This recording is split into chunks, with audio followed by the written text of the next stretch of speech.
What is Brahma Sutra? Some background is helpful to understand what Brahma Sutra is. There are many classical religious schools in India which can be broadly divided into two categories. One that believe in the Vedas, called Astika schools, and ones that don't accept the Vedas, called Nastika schools. Here are some Nastika schools. Charvaka. Source: Brihaspati, the teacher of the Devas. It is said that he created this philosophy to mislead the Asuras. Philosophy: purely materialistic. Eat, drink and be merry. There is nothing beyond that. It is an atheistic school. Jainism. Source: lineage of 24 acharyas called Tirthankaras. The first Tirthankara was Rishabhadeva. The 24th is Vardhamana Mahavira, also called Jinaha. Philosophy: transcend rebirths by destroying karma through an ethical and spiritual life. There are two sub-schools: Shvetambara, white clothed, and Digambara, no clothes. Buddhism. Founded by Prince Siddhartha, who became the enlightened one known as Gautama Buddha. Philosophy: Four Noble Truths and the Eightfold Path. There are four major branches: Sautrantika, Vaibhashika, Yogachara, and Madhyantika. There are six major Astika schools. The first four schools believe in the Vedas as a source of knowledge, but secondary to logic. All six schools have captured their philosophy in the form of sutras. Sankhya. First master Kapila Muni. It is rational, logical, knowledge-based. It enumerates 25 principles, of which 24 are Prakriti, matter, and the last is Purusha, consciousness. Does not accept Ishvara. Close to the Yoga school of philosophy. Philosophy is captured in Sankhya Karika or Sutra, formulated by Ishvara Krishna. Yoga. Similar to Sankhya school in many ways. Yoga suggests that systematic practice combined with Sankhya's approach to knowledge is the path to moksha. Patanjali codified the philosophy in the Yoga Sutras.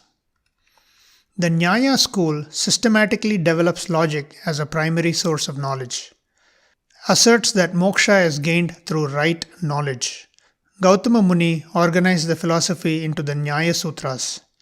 It is close to the Vaiseshika school. Vaiseshika was founded by Kanada Kashyapa.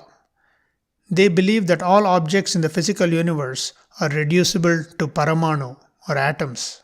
The philosophy is captured in the Vaiseshika Sutra. The two Mimamsa schools view the Vedas as the highest source of knowledge. Mimamsa means critical investigation of the Vedas. Purva Mimamsa focuses on the Karma Kanda, ritual section of the Vedas. They assert that only actions are useful for attaining moksha. It was founded by Jaimini, sage Vyasa's disciple, who wrote the Purva Mimamsa Sutra. Uttara Mimamsa was founded by Veda Vyasa. The focus is on the Jnana Kanda or Upanishads. This philosophy is summarized in the Brahma Sutra. We are mostly interested in Vedanta, so let's examine that deeper. The three foundational texts or Prasthanatrayam for any Vedantic school are Shruti Prasthanam, Upanishads, Smriti Prasthanam, Bhagavad Gita, and Nyaya Prasthanam, Brahma Sutra. Within the Vedanta umbrella, there are many different schools, of which Advaita, Vishishtadvaita, and Dvaita are the most prominent. Why are there multiple Vedantic schools? Each school interprets various statements within the foundational texts differently. The Brahma Sutra systematically analyzes the teachings of the Upanishads and arrives at logical conclusions without contradictions. It serves as a defense of Vedantic philosophy. At the time the Brahma Sutra was written, Sankhya, Purva Mimamsa, and Buddhism were prevalent, so many arguments are aimed against those schools. It should be noted that it defends all Vedantic schools and does not deal with differences between them. The Brahma Sutras are said to be written by sage Vyasa, the same Vyasa who divided the Vedas into four. The Vedas date back thousands of years, while the Brahma Sutras refute Buddhism, dated 500 AD. Some may say that a different Vyasa wrote the Brahma Sutra. Others maintain that Vyasa is long-lived. We are more interested in the text, so we will leave this matter for others to debate over. Brahma Sutra consists of 555 sutras or aphorisms, short, pithy statements packed with content, meant to be easily memorized. Even for a person who is familiar with the Upanishads, it is extremely difficult to extract the full teaching from the text. Thankfully, there are many commentaries and sub-commentaries that help us. Sutra literally means thread, which holds ideas together. To qualify as a sutra, a statement must satisfy these 6 elements. Alpaksharam, few words. Asandigdham, unambiguous. Saravat, captures essence. Vishvatomukham, comprehensive presentation.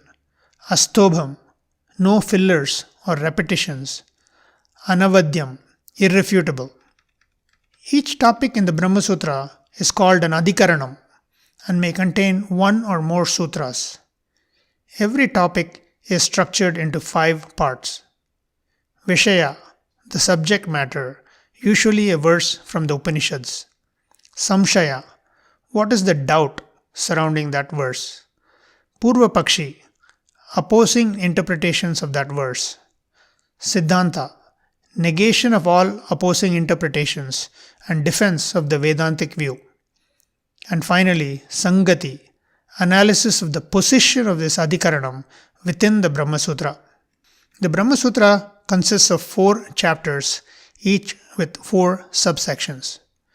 Chapter 1 is Samanvaya Adhyaya, which reconciles the central theme of the Upanishads, Brahman, through proper interpretation. Chapter 2 is Avirodhya Adhyaya, which shows that the interpretation doesn't contradict Shruti or Smriti.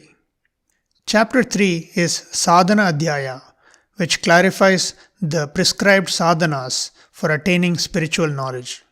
Chapter 4 is Phala Adhyaya, which investigates the benefits of spiritual knowledge. The first 4 sutras are considered especially important. Atato Brahma Jignasa. Now, therefore, the enquiry into Brahman. Janmadyasya Yataha. Brahman is that from which the origin, etc. of this universe proceeds from. Shastra Yonitvat. The scripture being the source of right knowledge. Tattu Samanvayat. But that Brahman is to be known only from the scriptures, because it is the main purpose of all Vedantic texts. How can we identify the main purpose or central theme of any work?